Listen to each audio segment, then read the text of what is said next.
This morning I've woke up in Andover. I'm heading over to Frome to load a load of barley. I'm taking that to Shepton Mallet and then I'm loading out of Portbury to go up to Market Drayton. The first thing I do once I set my car to work is go and do my daily checks. This week I have had some really dirty loads and unfortunately my truck is covered in dust, which is really disappointing because it's been a lovely sunny week. And at the beginning of the week she looked really good. She does still look pretty from the front though. Once I'm happy with everything and I've filled out my daily checkbook, I can head over to Frome, where I'm loading a load of barley. The industrial estate that I stayed on was just off of the 303. And from here I need to head west, past Stonehenge, and then up the 36 towards Frome, and onto a little industrial area on the outskirts. I'm now here at the place that I'm loading out of, and there is a bit of a queue for the weighbridge. I thought they opened at 7, but they didn't. They opened at 7:30, so at least I got to make a cup of tea. At 7:30, the two in front of me get weighed in, and then it's my turn. I go in and see them and give them my ticket. They are happy with my number and my ticket, but the chap that was at the front of the weighbridge when I got here is also loading barley. So I need to park up and wait for him to be loaded before I can get loaded. They asked me to park in between this truck and trailer out of the way until the other chap has been loaded. I have a manual sheet on this trailer, so I'm just going to take the opportunity to take the sheet off while I'm waiting to load, because where I am loading is over there where that lorry is. Just need to park here for a minute until he's loaded. I undo all 3 straps down the side of the trailer, and I clip a longer strap onto the middle strap so that I can pull it over later. If you forget to do this, it can be a lot of hard work to get the sheet back over after you've loaded. Then I climb up onto the catwalk and then up onto the gantry, where I will pick up a T-bar that fits into the end of the pole that hangs over the side of the trailer. I can then wind the sheet over, ready to be loaded. This sheet in particular has 2 very heavy steel poles, unlike some that have lighter aluminium poles. And then I make sure that the strap for pulling the sheet over is tied off. It's getting quite warm already.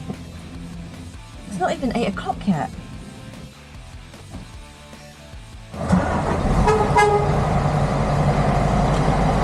And now that the chap in front of me has loaded, I can get into the position that he was in just now. Luckily, there's a nice big area for me to spin round in and get myself straightened up. He's coming out from between the sheds with the grain, so I need to get the front of the trailer in line with the alleyway in between the sheds. I put the window up before he starts loading to try and stop the dust from getting in the cab. He will load the front first and then I can move forwards for him to load the back and the middle. I will watch the weight and the load to know when I need to move forwards. And this is how the majority of loaders like to load. Right, that's that loaded, so it's back round onto the weighbridge where they're going to take a sample and weigh me out. They have a one-way system in here that goes all the way around the back of the sheds, which is sensible here because there is not really enough room to get back to the weighbridge any other way. And while I'm waiting for the weighbridge, I give my mirrors and windscreen a little bit of a clean. Then it's my turn to get onto the weighbridge, and I will go and get my weighbridge ticket, get sampled, and get my grain passport. Once I have everything I need to find somewhere to park so that I can put my sheet back on. I seem to be having a lot of problems with this sheet, as the steel poles make it far too heavy for me to pull over. No matter what I try, it doesn't seem to want to budge at all. I am just not heavy enough.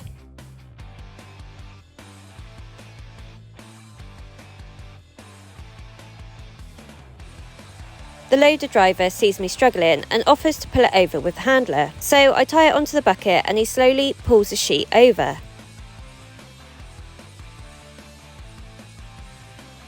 Right up to the last little bit where I untie it and I pull it myself, hoping that the 2 straps either end will flick over. I unclip the long strap and stow it away in the side locker. Then I can do up all 3 of the straps that are down the side of the trailer, and these are just like normal ratchet straps. Unfortunately, the one at the back of the trailer did not flick over, so I go and find the broom and try and pull it over with the broom. And that's the sheet all strapped down, ready for safe travelling. By the time I've got the sheet on, I'm a little bit in the way of another job going on where I've parked, so I move around the one-way system on the way out and find another spot where I can stop and phone the farmer. Hello.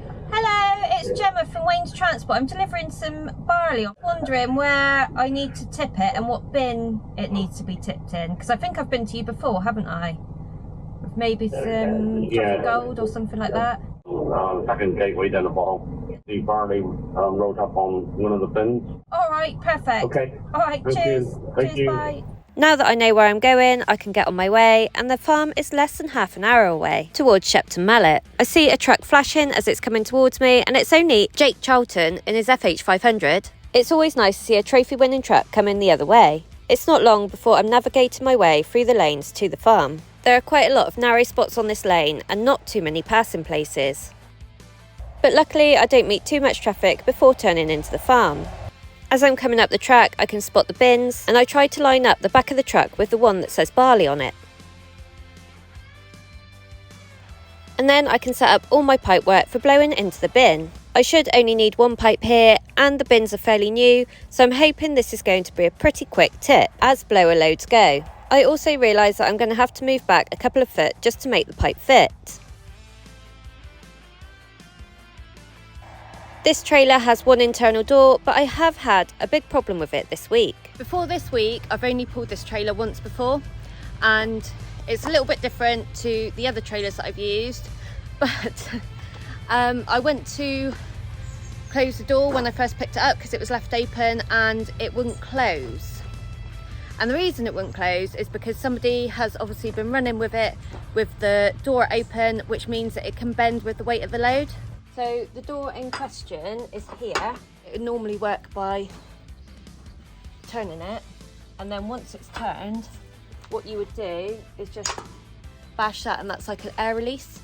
And on this trailer, there's even a sign saying warning, partitions must be locked at all times. The engine on this one is the same as the red top blower. So if I turn the key, it's a bit temperamental. Got to get it just right, key just right, and then press enter and start. And then I will wait for the engine to warm up before pressing enter again, and this will put the revs up to a pre-programmed rate. Then I can shut the air valve, start the feeder going, and then I can increase the air. And once I can hear it blowing through the pipes, I can put the body up slightly. The feed is being blown right to the top of these bins, which is actually quite a long way. These bins carry wheat, barley and soya and will be mixed on farm into animal feed. Barley is generally quite an easy tip and takes around an hour and a quarter on this trailer. Once the trailer's empty, I basically do the reverse of what I did to set up, and I make sure that everything is off or back to its lowest setting. I also make sure that all my pipes and attachments are taken with me, and I always double check this as I don't want to get to the next farm and realise that I haven't got anything, especially as the next farm is so far away.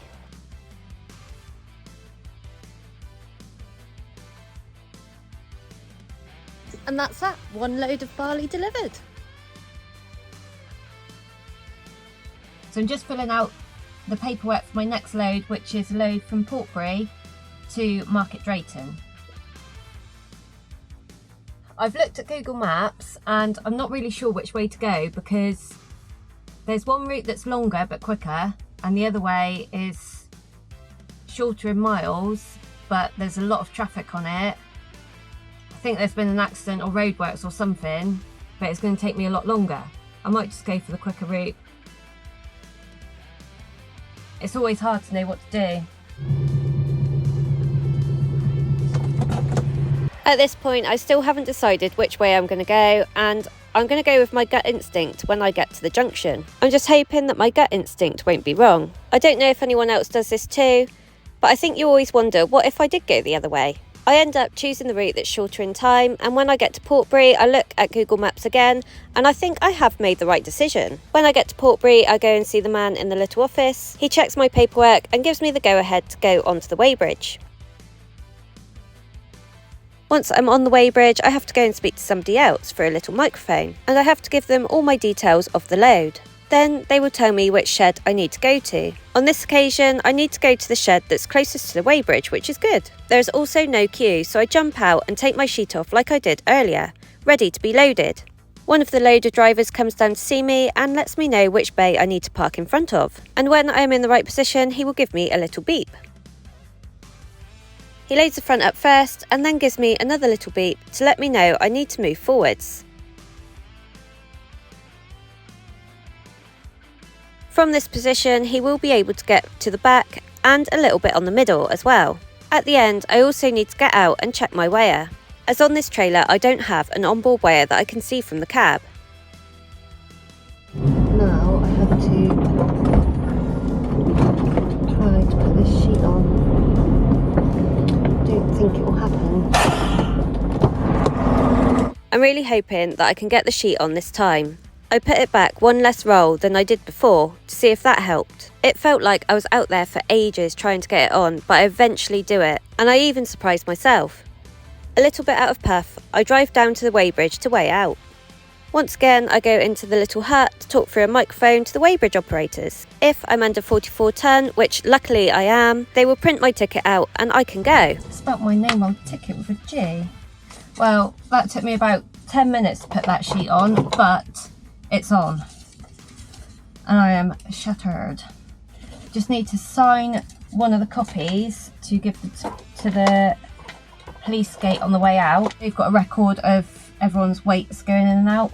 So now that that's loaded, it's off up to the farm near Market Drayton.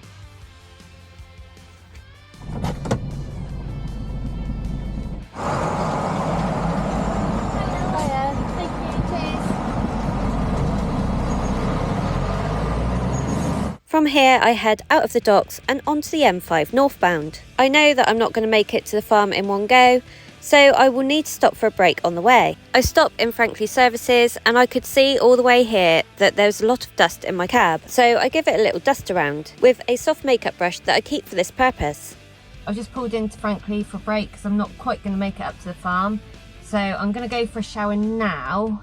I know I'm probably going to get dirty again, but I might not get a chance for a shower later. I get all my stuff together and I haven't used this shower for a while, so I'm not sure what it's going to be like. Let's go and see what this shower's like.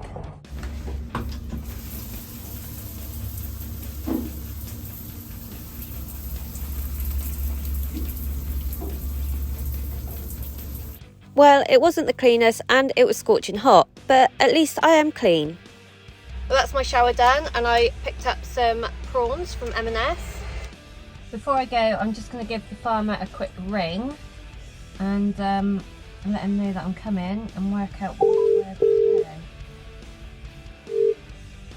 Welcome to the EE voicemail. I'm sorry, but the person... No answer. I'll have to ring him in a lay-by before I get there. I continue heading north on the M5 through Birmingham before merging onto the M6, and I'm not on the M6 for long before I come off at junction 10A for the M54. Then I head up the A41, and by this point the farmer has rung me back with some directions. Unfortunately, he was at a wake and was a bit giggly after a couple of drinks whilst playing cards with his mates. He even texted me afterwards apologising for swearing, but I didn't even notice. It did sound like his mate had a good send-off though. He had also asked his dad to be at the farm to open the gate and show me where to tip. And by the looks of it, I need to spin round.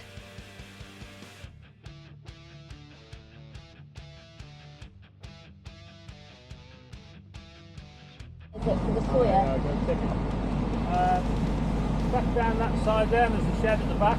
Ah, right, what, the far side? Yeah. Ah, right, okay. So I back down the alleyway and aim for the shed, although from this angle I can't actually see very much until I get round the corner. The sun is also blazing in my mirrors, and I'm also reversing into a dark space. Definitely not the best of combinations. I get back so far and I can't really see anything behind me, so I get out and have a look. The chap explains to me where it needs to be tipped, and it's a surprise to me that this is going to be a tailboard tip. I thought I would be blowing this load, but by it being a tailboard tip, I should save myself about an hour and a half. The chap is watching me back and he will let me know when I need to stop. Once I back myself right into where I'm supposed to be, I go out and open the tailboard. And once it's released, you'll see a big cloud of dust. Then I can jump back in the cab and the chap is going to watch the body go up to make sure I don't hit the shed roof, as there's not a huge amount of height in this shed. I move slowly, bit by bit, and I'm very patient, letting the load flow out so that as much of it goes in the shed as possible.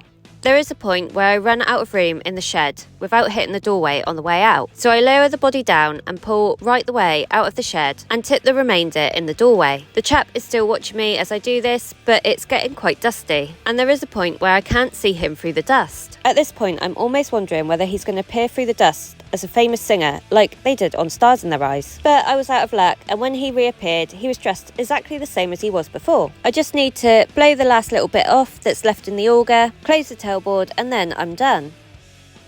Look like Liverpool. No, I bought it up from Bristol. Right.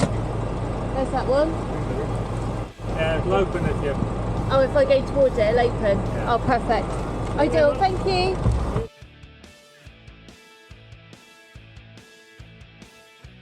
Well, that was nice and easy. Nice tailboard tip. I've never actually opened the back door on that, so I was quite surprised. With how the sheet is, I was quite surprised it actually opened and shut quite easily. So now I have been sent details that I have to go back to Exeter to load. It's quite far. I'm gonna have a check, see how far it is. It's 195 miles empty. Crazy. Absolutely crazy. So now I'm just heading back down the lanes that I came in on and heading south for Exeter until I run out of time. And I will more than likely run out of driving time before I run out of working time, but not by much either way. The motorway is quite clear on the way back and the sun is setting, so I do actually have a really nice drive back down. It's starting to get quite dark as I run out of time and I pull into an industrial estate to park up for the night. Right. That's that.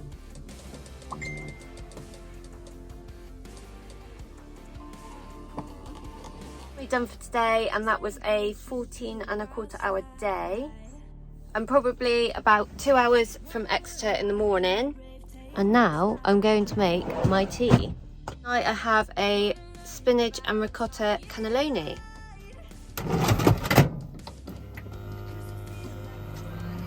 And of course, I'm going to make myself a cup of tea as well. As it's dark outside and people can see in with the light on, I close my curtains and make it all cosy inside. I've just worked out that I should make it down to where I'm loading tomorrow by 7:30.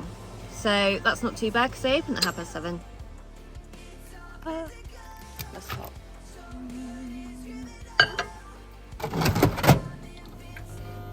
I have this one quite a bit, so I know it's nice. Tea time. I've had my tea now and I'm going to get ready for bed.